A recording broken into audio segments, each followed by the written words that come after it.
میمون کوچولو پریدن رو تخت. یکی افتاد سرشو زخم. مامان زنگ زد به دکتر و دکتر گفت میمونا دیگه نپرن رو تخت.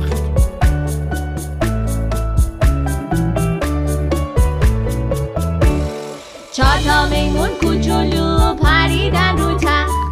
یکی افتاد و سرش شد زخم.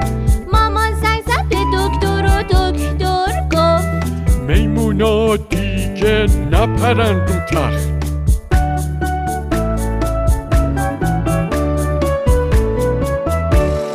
3 تا میمون کوچولو پریدن رو تخت. یکی افتاد سرش شد زخم. مامان زنگ زد به دکتر و دکتر گفت میمونا دیگه نپرن رو تخت.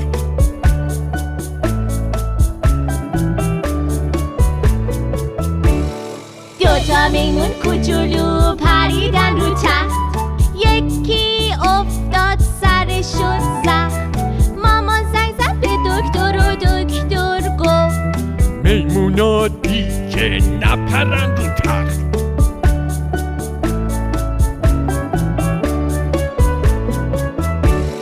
یکی میمون کوچولو هی پرید رو تخت.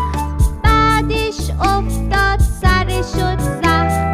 مامان زنگ زد به دکتر و دکتر گفت همه میمونا برگردن تو تخت.